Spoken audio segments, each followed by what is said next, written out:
Breaking news mga kababayan, China, may nakakatakot na banta sa Pilipinas.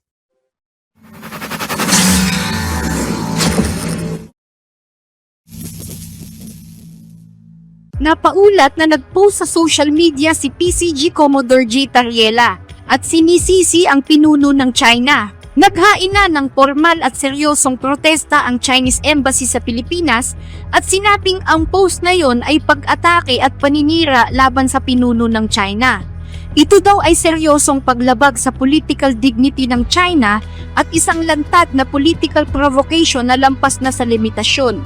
Naparating na rin ng embahada ang kanilang pagkondena sa Malacanang, sa Department of Foreign Affairs at sa PCG. Ano po ang masasabi ninyo dito? Ang tagapagsalita ng PCG ay malisyosong nagpapakalat ng peking balita tungkol sa China at paninira sa imahe ng China. Mariing kinukondena ito ng China at naghain na rin tayo ng seryosong representasyon at protesta sa Pilipinas. May ilang mga individual sa Philippine Army na dahil sa kanilang layuning pampolitika ay naglalabas ng mga mapangahas at nakakatawang mga statement na nagdudulot ng provokasyon at komprontasyon. Nakakahiya yan.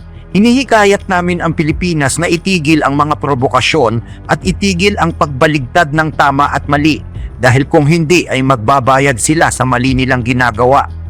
Ito ang banta na iniwan kahapon ng tagapagsalita ng Foreign Ministry ng China na si Guo Jiakun nang tanungin tungkol sa mga di umano'y pang-iinsultong ginawa ni PCG spokesperson J. Tariela kay Chinese President Xi Jinping. Nagsimula ang lahat ng mag-post si Commodore Tariela sa kanyang social media account kung saan makikita ang mga nakakatawang comical image ni Xi Jinping. Maliban sa pagbabanta na pagbabayarin ang Pilipinas, nauna na ring ipinatawag ng pamahalaan ng China ang Philippine Ambassador sa Beijing noong January 22. Yan ay para utusan siya na baguhin ang negatibong epekto ng mga sinabi ni Tariela laban sa ginagawa ng Beijing sa West Philippine Sea. Ayon sa China, bakit daw pinababayaan ng pamahalaan sa Pilipinas na makalusot ang mga binansaga nilang mapanlinlang at walang batayang mga sinasabi laban sa China? Kung hindi umano aaksyonan ng pamahalaan ang mga ginagawa ni Tariela, posible daw na maapektuhan nito ang relasyon ng Pilipinas at ng China. Noong umpisa pa lang ng linggong ito, sinabi na namin ang seryosong posisyon ng China tungkol sa mga sinasabi ng spokesperson na ito. Ang Department of Asian Affairs ng Ministry of Foreign Affairs ay muli na namang nakipagpulong ng seryosohan sa Philippine Embassy sa China kaninang umaga. Ipinagdiinan ko doon na matagal nang kinukonsinte at pinapayagan ng Pilipinas ang mga mapanulsol at mapanlinlang na maling impormasyon laban sa China tungkol sa mga usapin sa dagat na galing mismo sa spokesperson na ito na gumagawa ng mga walang batayang sabi-sabi para direktang atakihin at siraan ang China. Hindi namin yan matatanggap. Muli naming hinihikayat ang Pilipinas na itama agad ang masamang epekto nito gamit ang mga epektibong aksyon at huwag payagan ang ilang mga tao na ipagpatuloy ang provokasyon, gumawa ng gulo at magpadalos-dalos sa pagkilos para maiwasan ang delay sa normal na diplomatic communication o mas matinding pinsala sa relasyon ng China at Pilipinas. Ang mga larawang ito ay unang ipinakita ni Tariela sa isang teaching session na ginawa niya sa College of St. Benilde, Lasal bago tuluyang maipost sa kanyang social media account. Ayon sa mga kritiko, binaboy daw ng Commodore ang mukha ni Xi Jinping habang ipinapaliwanag kung paanong binubuli daw ng China ang pamahalaan ng Pilipinas. Sinagot naman ito ni Tariela at sinabing matagal na daw talagang mainit ang mga mata ng Chinese Embassy sa kanya. Ang mga caricature daw na kanyang ipinakita ay ginamit lamang na pasakalya ng China para ilabas ng tuluyan ang kanilang inis sa kanya. Depensa pa ni Tariela, ginagawa din daw naman ito ng China sa ibang mga tao. Let me point out, even before, a few days before New Year ng December, may issue na tong Chinese Embassy sa akin. Every time na meron mga insidente na pinopost tayo, they are responding back and even tagging my name. So para sa akin, nagkaroon lang talaga ng dahilan na mag-react itong Chinese Embassy dahil doon sa caricature na nakita ko, ay na ipakita ko. sino na ba ang mga caricature na nagawa ng Chinese state media? Binaboy nila ang mukha ng Japanese Prime Minister That's at right. patuloy pa rin nilang binababoy. The same thing with President Donald Trump. At even at some point, no, President Bongbong Marcos, when he commented about congratulating the Taiwan president. So para sa akin, they are just overreacting, making use of the caricature that I posted as a basis for them to, stop transparency for good. Tanong pa ni Tariela, sapat bang ikagalit ng China ang mga caricature na ito kung ikukumpara sa dami ng pambubuli at panghaharas nila sa mga ordinaryong Pilipino at sa di umano'y pambababoy sa karapatan ng Pilipinas sa West Philippine Sea? Naging kapansin-pansin ang sunod-sunod na batikos at kritisismo ng Chinese Embassy sa mga opisyal ng pamahalaan sa Pilipinas simula nang maupo bilang Chinese Ambassador to the Philippines si Ambassador Jing Huan noong December 2025. Batay sa naobserbahan, isang linggo mula nang umupo ang ambassador na ito ay sunod-sunod na rin daw ang maaanghang na post sa social media ng Chinese Embassy laban sa mga opisyales ng pamahalaan sa Pilipinas. Binanggit dito ang pangalan ni Tariela, ni Senator Kiko Pangilinan, Congresswoman Laila De Lima, Philippine Navy spokesperson Rear Admiral Roy Vincent Trinidad at maging sa National Maritime Council. At direkta pa ngang itinatag ang kanilang mga pangalan. Hindi daw ganito ang dating Chinese ambassador na si Huang Xilian na mas maingat ang tono sa loob ng 6 na taon niyang panunungkulan sa Pilipinas. Ayon kay Tariela, wala pa naman daw siyang natatanggap na tawag mula sa pamahalaan na nagsasabi sa kanya na itigil ang mga pag-atake sa China o anumang mga guidelines kung paano siyang magpapahayag ng komento laban sa ginagawa ng China sa Pilipinas. Nanindigan din siya na hindi siya nagpapakalat ng anumang fake news o mga maling impormasyon laban sa China. Sa halip, lagi umanong may resibo at ebidensya sa lahat ng kanyang mga sinasabi. Wala naman tayong ginagawang smearing campaign, wala tayong pinapakalat na maling informasyon. Everything that we publicize ay lagi tayong may resibo, meron tayong video, meron tayong photos. And of course, there's eyewitness account palagi ng ating mga kasamang journalista and TV networks to attest kung ano mga nangyayaring insidente sa West Philippine Sea.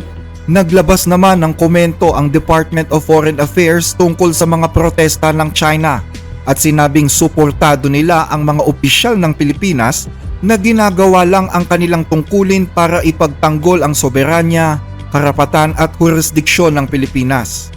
Hindi lang ang DFA ang nagtanggol sa ginawa ni Commodore Tariela, maging ang Department of National Defense ay nagsabi na hindi kailanman yuyuko ang Pilipinas sa agresyon o pangbubuli ng China matapos banggitin ng Chinese spokesperson ang mga banta nito laban sa Pilipinas. Maging si Senator Risa Hontiveros ay binatikos din ang China tungkol dito. Ayon kay Hontiveros, pa-victim daw ang bansang China. Kasi China is really the Chinese embassy is being a bad guest here dito sa Pilipinas. Dapat mas magpakita sila ng respeto sa kanilang host country, sa atin. Yung mga recent na actuations nila laban kay Commodore Tariela at iba pang mga Philippine officials na tumitindig lamang ng tama para sa ating national interests at dinedepensahan yung ating Navy, Coast Guard, mangingisda, pati yung ating kalikasan sa dagat. Tuwing ito ay nilalabag ng China, tama lang yun, no? On the part of Philippine officials at ang pag-atake sa kanila ng Chinese Embassy ay paglabag sa Vienna Convention on Diplomatic Relations. Kaya humihingi ako ng tugon mula sa DFA tungkol dyan. Masyado namang pa-victim ang pag-uugali ng Chinese Embassy dito sa Manila. After all, sila po yung umaatake ng lasers at kung ano-ano pa sa ating mga uniform services. Sila ang nagtataboy sa ating mga mangingisda sa fishing grounds ng Pilipinas. Sila ang sumisira ng ating likas yaman sa dagat. So, tigilin nila yung ganyang masyadong pagiging balat sibuyas. Samantala kami naman na mga nagtatrabaho at opisyal sa iba't ibang sangay ng gobyerno, magpapatuloy kami sa pagtataguyod ng ating pambansang interes at hindi kami pwedeng manahimik lamang. Hindi pwedeng manahimik lamang si Commodore Tariela, si Senator Kiko, si Rep. Laila at marami pa kaming mga iba. Hindi kami pwedeng tumigil at hindi kami titigil dahil lamang baka ma-hurt yung feelings ng Chinese Embassy. Hindi naman ito pinalampas ng Chinese Embassy sa Maynila. Ayon sa embahada, Ang embahada ng China ay nagsisilbing tulay para sa pagpapalakas ng pagkakaibigan at kooperasyon ng dalawang bansa at ganun din bilang kuta sa pagtatanggol ng mga pambansang interes at dignidad ng China. Maring ipinagtatanggol namin laban sa mga walang batayan at mapanirang atake. Kapag kumakalat ang peking balita, kapag dinidiscredit ang China o kapag pinupukaw ang galit at puot, hindi kami magpapasensya o mananahimik na lang. Lalabanan namin ito na matatag at walang pag-aalilangan. Yan ang aming tungkulin. Mayroon kaming buong karapatan na ipaalam sa publiko ang tangunahing katotohanan at ang posisyon ng China. Sa kasamang palad, may ilan pa ring nananatiling nakatali sa baluktot na lohika.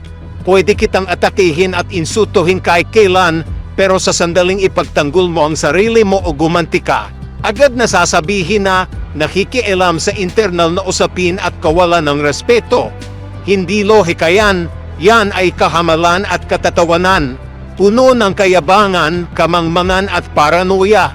Mga taong hindi man lang nauunawaan ang ibig sabihin ng respeto, na hindi marunong tratuhin ang bisita ng may basic na paggalang, kundi katanahasan na bansagang masamang bisita ang iba. Ang ganitong pagkukunwari ay malalim na awalan ng respeto sa iba at sa sarili.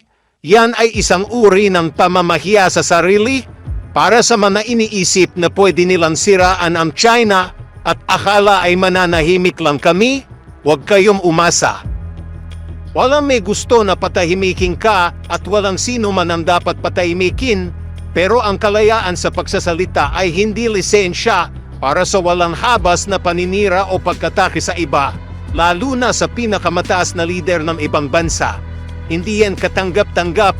Ipinatawag ng Foreign Ministry ng China ang Philippine Ambassador sa Beijing para magsampa ng matinding protesta laban sa mga atake at paninirang ginawa sa lider ng China dahil may isa dyan na lumampas na sa hangganan. Siya nga pala, totoo bang ipinaglalaban mo ang interes ng Pilipinas at ng mga Pilipino o naghahanap ka lang ng sarili mong pakinabang sa politika? Kung talagang iniintindi mo ang bansa, hindi mo ba baluktutin ang katotohanan lang paulit-ulit, lililangin ang mga mamamayang Pilipino at pasisiklabin ang galit para lang manatili ka sa spotlight? Ang ginawa mo ay hindi advokasya, kundi political theater. At hindi ikaw ang nagbabayad ng palabas na yan, kundi ang mga pangkaraniwang Pilipino na karapat dapat sa katatagan, kooperasyon at katotohanan at hindi ang mga iniimbentong komprontasyon. at para naman kay Tariela, ganito ang sabi ng Chinese Embassy. Nagsasabi ng totoo. Ilang beses ka bang nagsinungaling? Yung sinasabi mo na hindi mo binabanggit ang pangalan ng leader ng China ay hindi lang unang beses mong sinabi at hindi mo rin huling beses na sasabihin yan. Ang makatuturang pagtatalo sa pagitan ng China at Pilipinas ay pwedeng maayos sa pamamagitan lang ng bilateral negotiations at consultation. Hindi naghahanap ng gulo ang China, pero hindi kami natatakot sa gulo. Patuloy naming ilalantad ang mga kasinungalingan, ibabahagi ang mga katotohanan at tututol sa bawat pag-atake at paninirang puri laban sa China. Ayon sa mga eksperto, ang ganitong uri ng pag-atake ng China laban sa Pilipinas ay tinatawag na wolf warrior diplomacy, isang taktika ng diplomasya na ginagamitan ng mga maaanghang at lantarang mga salita. Wala umanong karapatan ang mga Tsino na supilin at sawatain tayo sa loob mismo ng ating bansa. Ayon sa tagapagsalita ng National Security Council, uncalled for o hindi kailangan at undiplomatic ang mga pinagsasasabi ng China. Wala na umanong ibang makakaresolba sa problemang ito kundi bilateral consultation lamang na naaayon sa international law at sa mga kaugalian ng diplomasya. Bumuelta din si Senator Erwin Tulfo sa mga Tsino at sinabing dapat na silang lumaya sa Pilipinas kung hindi daw sila marunong rumespeto sa mga karapatan ng Pilipinas bilang isang bansa. If you do not like how democracy works in this country, then you are free to leave the Philippines. Get the out. Mr. President, kung hindi nila gusto kung paano gumagana ang demokrasya sa ating bansa, malinaw po ang sagot. Layas. This is our house. Hindi sila ang boss natin at tayo ay mga tau-tauhan lang nila. To the Chinese embassy officials, you do not have the moral authority to lecture Filipinos about freedom of speech. Because freedom of speech does not exist in your country. It is not practiced, it is not protected, it is punished. So do not export censorship to a nation that fought, bled, and died to be free.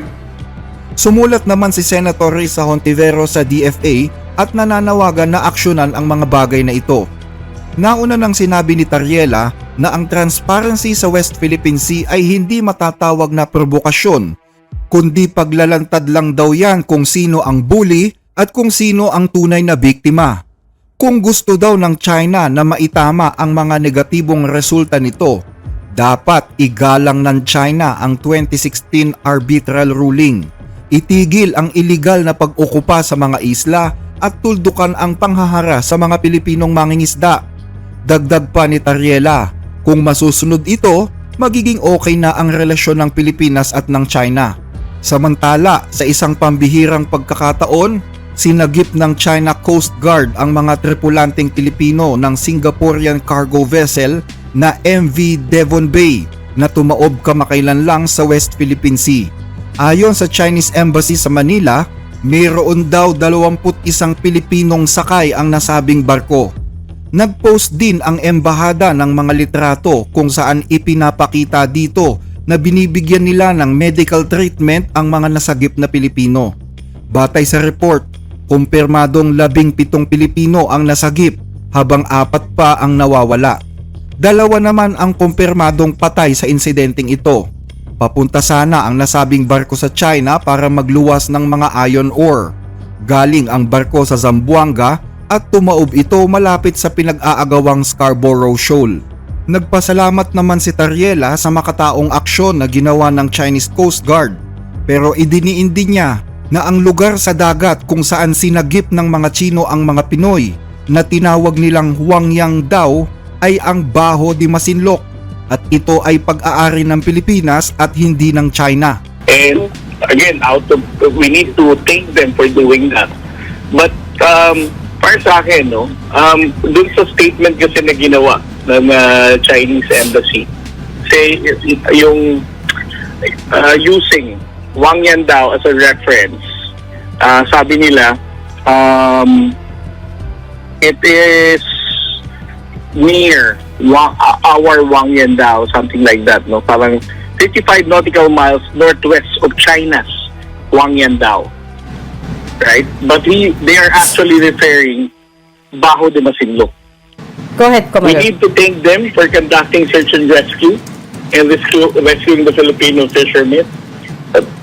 We need to respond by saying na Wang Yandao, which is Baho de Masinloc, does not belong to the People's Republic of China. Ayon kay Tariela, umaksyon naman daw ang Coast Guard para sagipin ang mga kababayang Pilipino.